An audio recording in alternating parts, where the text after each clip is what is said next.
Welcome, my lovely students. Let us start the session. Question number 1. 22 men and 19 women can complete a work in 12 days, while 13 men and 15 women can complete the same work in 18 days.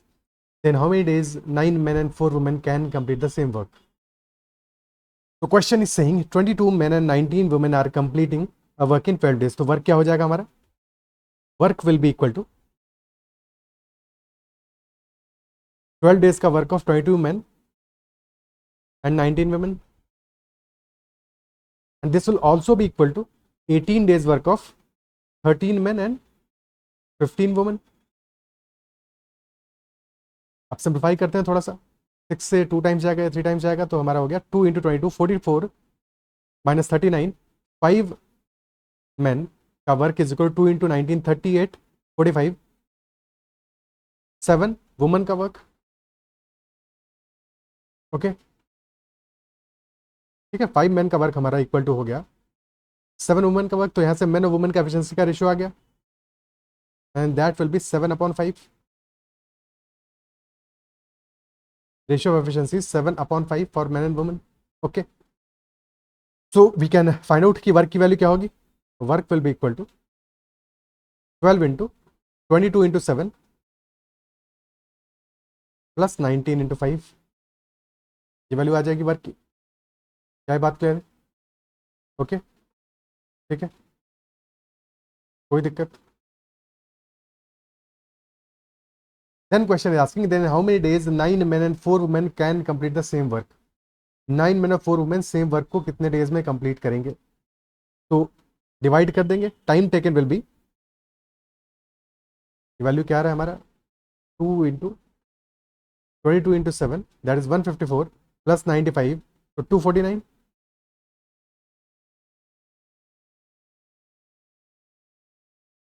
That divided bye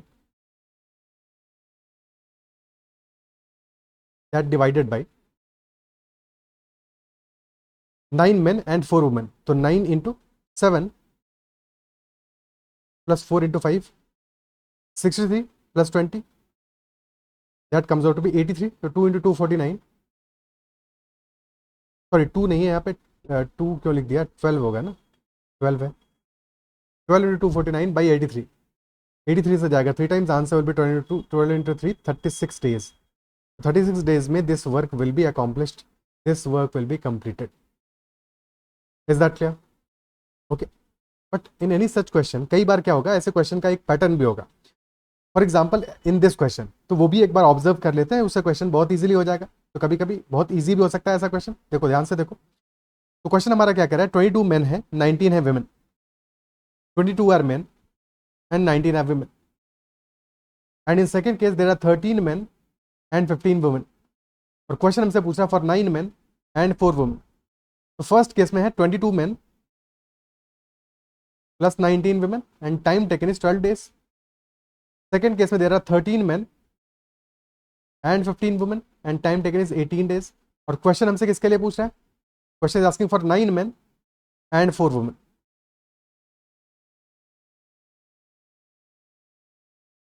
तो if you observe it, first case में 22 men है, second case में 13 है. 22 minus 13 that is equal to 9. Similarly first case में 19 women है, second case में 15 है, और 19 minus 15 that is equal to 4. तो क्लियरली हमारा फर्स्ट केस में से सेकंड केस वाला अगर हम एफिशिएंसी समहाउ सब्ट्रैक्ट कर दें तो हमें रिजल्ट वैसे ही मिल जाएगा. हमें मैन और वुमेन की एफिशिएंसी निकालने की जरूरत नहीं पड़ेगी. ठीक है, अगर हम सेकंड केस को सब्ट्रैक्ट कर दें फर्स्ट केस में से एफिशिएंसीज निकाल के दोनों केसेस की, तो काम हमारा ईजी हो जाएगा. 12 और 18 का एलसीएम कितना आ जाएगा, 36. तो हमने वर्क मान लिया 36. And if work is 36, efficiency in the first case is 3, second case में है 2, और 3 में से 2 सब्ट्रैक्ट करो तो एफिशिएंसी आ जाएगी फॉर 9 men and 4 women. तो 3 minus 2 efficiency in that case will be 1 unit. और अगर 1 यूनिट एफिशिएंसी है तो 36 यूनिट्स वर्क करने में टाइम लगेगा 36 डेज का. Answer will B 36 days. ठीक है, ऐसा जरूरी नहीं है कि हमेशा सब्ट्रैक्ट ही करना हो, कभी ऐसा भी हो सकता है 22 प्लस 13 35 मैन हो, प्लस 34 वुमेन हो, तब हम सब एफिशिएंसीज को एड अप कर देंगे. 3 यूनिट प्लस 2 यूनिट, टोटल आ गया 5 यूनिट. तो time taken will B 36/5, 7.2 days. कभी कभी ऐसे टिपिकल क्वेश्चन में बिना एफिशिएंसी निकाले भी मैन और वुमेन का हम क्वेश्चन को सॉल्व कर सकते हैं। क्या ये बात अप्रिशिएट कर पा रहे हो? ठीक है, so that could also be understood. बाकी ये अप्रोच तो अपना ही है, ये तो क्लासिकल अप्रोच हमेशा काम करेगा, बट कभी कभी ये भी काम कर सकता है, डिपेंडिंग अपॉन द क्वेश्चन का इन्फॉर्मेशन क्या है। Next question, 1 man, 3 women and 4 children can do a work in 96 hours, while 2 men and 8 children can complete the same work in 80 hours. 2 men and 3 women can do it in 120 hours. अब यहाँ पे अगर हम classical तरीके से question बनाएंगे तो बड़ा टिपिकल सा मामला हो जाएगा। 3 केसेस गिवन है, मेन वुमेन चिल्ड्रन का एफिशिएंसी निकालेंगे, फिर सारा का सारा प्रोसेस करेंगे, it might take a lot of time. ठीक है, तो क्या बेटर कर सकते हैं यहाँ पे, 1 man plus 3 women plus 4 children and they are completing work in 96 days. 96, second case में 80 आवर्स है और थर्ड केस में 120 है, इनका एलसीएम इजीली हो जाएगा। तो 96 आवर्स में they are completing the work. And second scenario, 2 men plus 8 children are completing a work in 80 days, 80 hours, and 2 men plus 3 women, they are completing the work in 120 hours. So if we take LCM of these three values, LCM आ जाएगा हमारा कितना, 480. So we assume that total work is equal to 480 units. और total work अगर हमारा 480 units है तो we know for sure कि efficiency first case में कितना आ जाएगा, 480 by 96, 5 यूनिट्स। सेकंड केस में आ जाएगा 6 यूनिट्स और थर्ड केस में the efficiency will B 4 units. Efficiency of 1 man plus 3 women plus 4 children, that is 5 units. Efficiency of 2 man and 8 children, that is 6 units. And efficiency of 2 men plus 3 women, that is 4 units. तो ये हमारी 3 equations बन गई। क्या यहाँ से हम man women और चिल्ड्रन की एफिशिएंसी निकाल सकते हैं, या फिर अल्टीमेटली हमें चाहिए क्या, 10 men एंड 5 women कितने टाइम में वर्क को कंप्लीट करेंगे। अगर हम इनके लिए भी एफिशिएंसी निकाल सके तो भी हमारा काम हो जाएगा, तब भी वर्क विल बी कंप्लीटेड, तब भी हमारा काम हो जाएगा, है कि नहीं? ठीक है, क्या ये बात समझ में आती है? ओके, तो कुछ यहाँ पे जुगाड़ बढ़ा सकते हैं क्या, किसी कनेक्शन से हम सॉल्व कर सकें इस क्वेश्चन को? क्या अप्रोच किया जा सकता है, कैसे सॉल्व कर सकते हैं?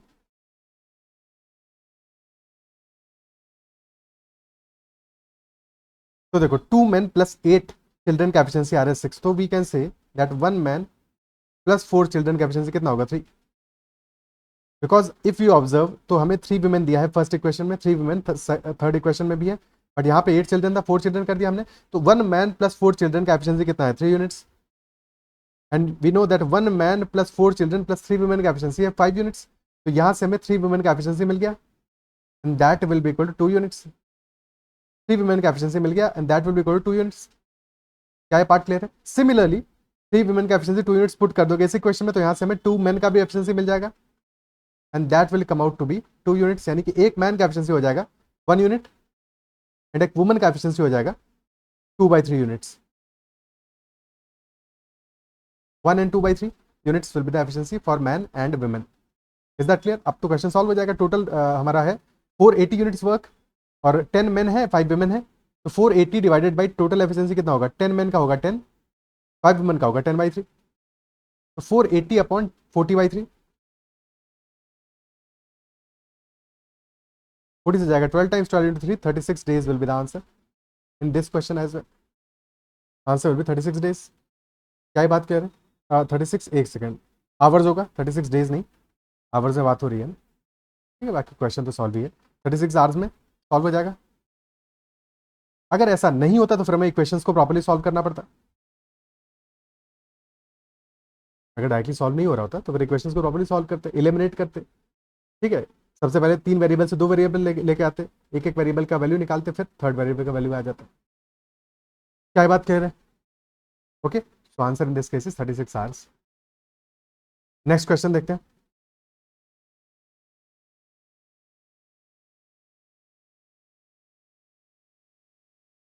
Two men can build a wall in 15 and 20 hours respectively, but if they work together, they use 160 less bricks per hour and build a wall in 12 hours. So we have to find the number of bricks in the wall. So if the 2 men are working alone, they can complete the work in 15 hours and 20 hours respectively. But instead अगर वो साथ में काम करते हैं तो they are using 160 less bricks per hour, which implies जो वो वर्क करते हैं, जो वर्क को कर सकते थे, जो समेशन हमारा होता है दोनों के एफिशिएंसी का, उससे कम वर्क कर रहे हैं। That is why they are building a wall in 12 hours. 12 hours का टाइम लग रहा है उनको।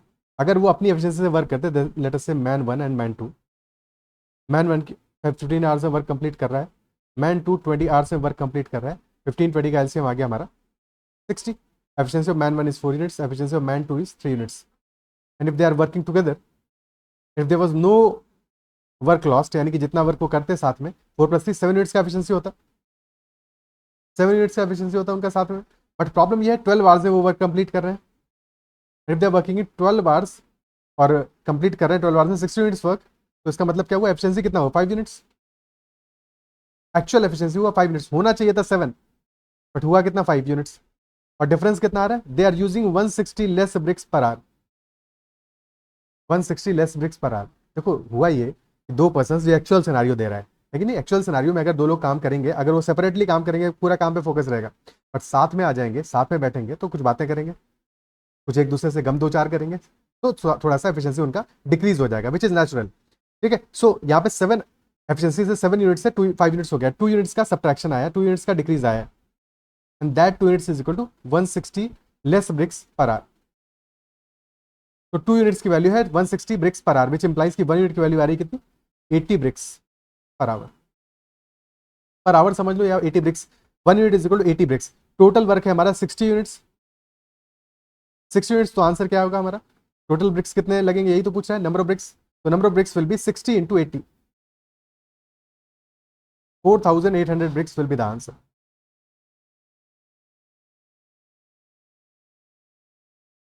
$4,800 will be the answer in this case. Okay, ठीक है, बड़ा ही प्यारा सा क्वेश्चन था। आगे बढ़ते हैं, अब एक कॉन्सेप्ट डिस्कस करते हैं जो पाइप एंड सिस्टम में तो बहुत ज़्यादा यूजफुल है, बट कभी क्वेश्चन टाइम एंड वर्क में भी इन जनरल आ सकता है, बेस्ड ऑन नेगेटिव वर्क। अभी तक हमने जितने भी क्वेश्चंस किए वहाँ पे वर्क जो है पॉजिटिव हो रहा था, नेगेटिव वर्क तो कहीं पे भी नहीं हुआ। अब हम बात करेंगे नेगेटिव वर्क की। There might be a case जहाँ पे कि 2 पर्सन हो, एक पर्सन हो जो कि एक पॉजिटिव वर्क कर रहा हो। पॉजिटिव वर्क करने का मतलब ये हुआ कि किसी काम को करना, बिल्डअप करना, और नेगेटिव वर्क का मतलब डिस्ट्रक्शन करना, डिस्ट्रॉय करना, डिस्ट्रॉय करना, है कि नहीं।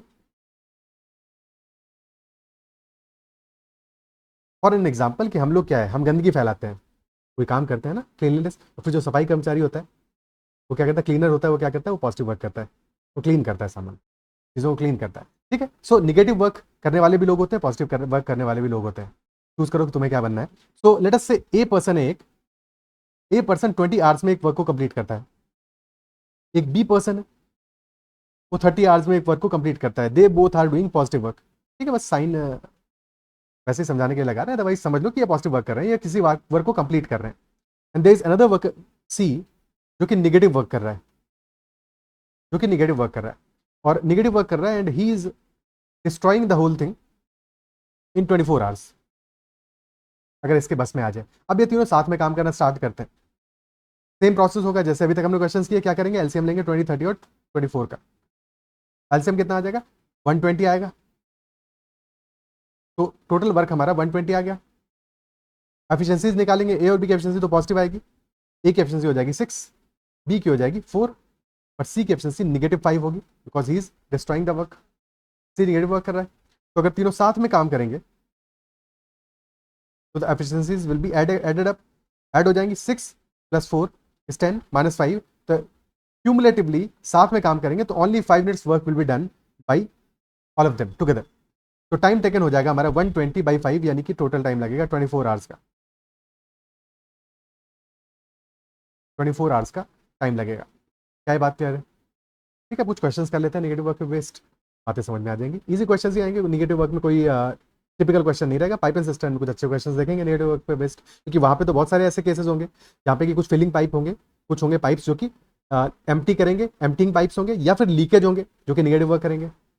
और नेगेटिव वर्क जहाँ पे भी होगा, जब भी हम करवाएंगे, तो हमें ध्यान रखना है नेगेटिव वर्क के केस में साइन अपने लिए एक माइनस का साइन लगा देंगे। प्लस का साइन लगाने की कहीं जरूरत नहीं है, बट माइनस का साइन जरूर लगाएंगे, सो दैट हमें याद रहे कि ये पर्सन नेगेटिव वर्क कर रहा है, तो गलती से हम उसका वर्क ऐड ना कर दें। ठीक है, चलो first question, A and B can put all the bricks in a wall in 15 and 20 hours respectively. C can remove all the bricks in 12 hours alone. If they work together, in how many hours all the bricks can be put such that the wall is completed?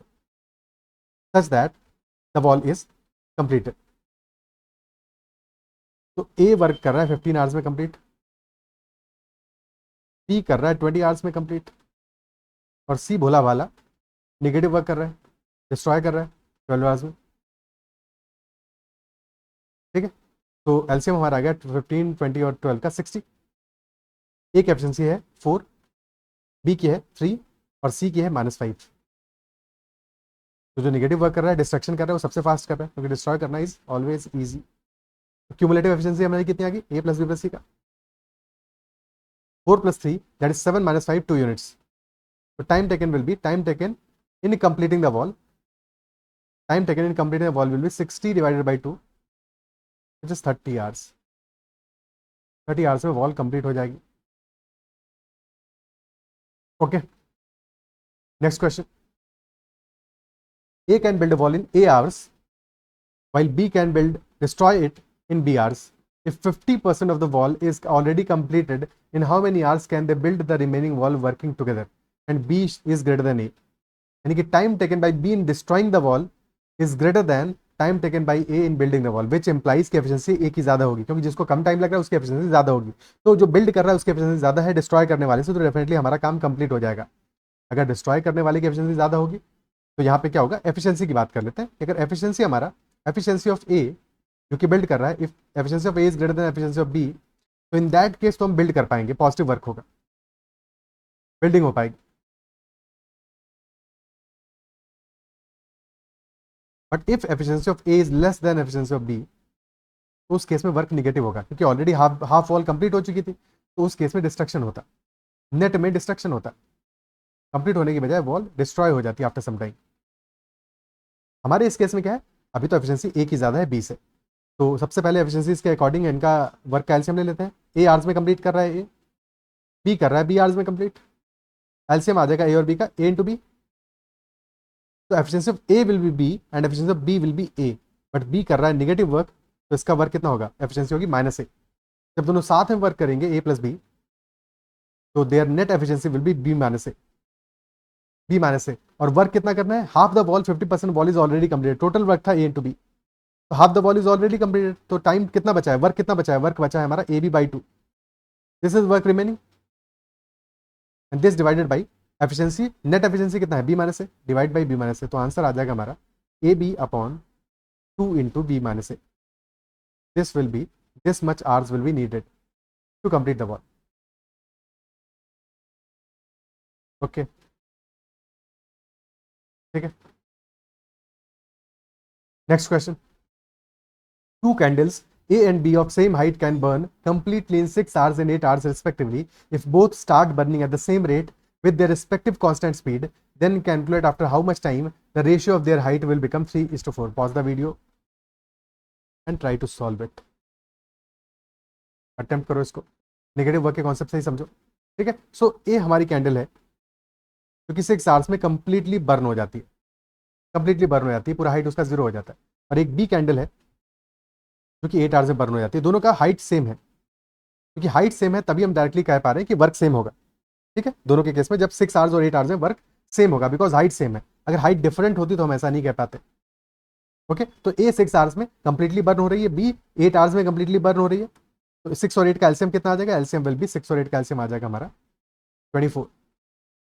तो ए का work कितना है, a candle जो है उसकी efficiency कितनी है, burn होने की, बर्न हो रही है, तो दोनों निगेटिव वर्क ही कर रही है ऐसे, -4 है, और बी की है -3, बी की है -3। और इनिशियल हाइट कितना है, क्योंकि ये जो वर्क है ये क्या है, this is as good as height, ये हाइट ही तो डिक्रीज हो रही है लगातार, तो हाइट 24 यूनिट्स हमने मान लिया, दोनों का सेम है।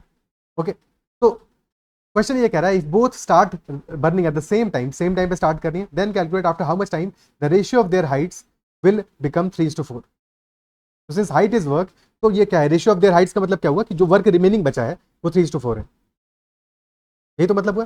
ये हाइट डिक्रीज होने के बाद में 24 यूनिट्स टोटल हाइट था, 4 से डिक्रीज हो रही है लगातार, 4 से लगातार डिक्रीज हो रही है। तो लेट अस से टी आवर्स के बाद में हम बात करें, तो आफ्टर टी आवर्स क्या होगा, ए की हाइट कितनी हो जाएगी 24 माइनस 40 और बी की हाइट हो जाएगी 24 माइनस 3t।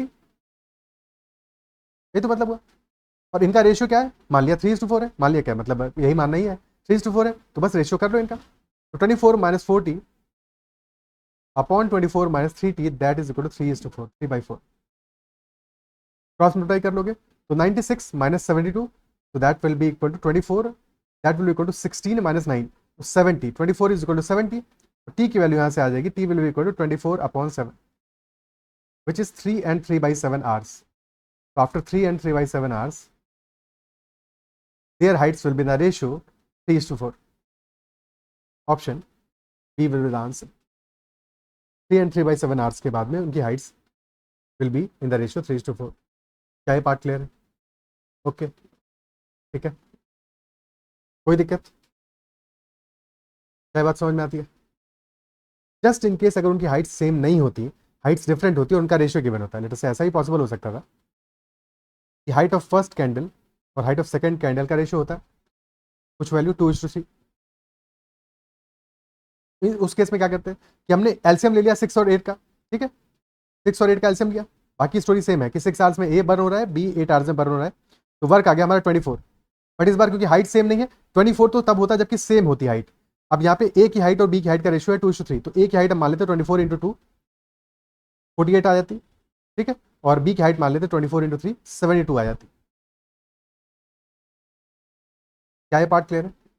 ठीक है, 72 आ जाती।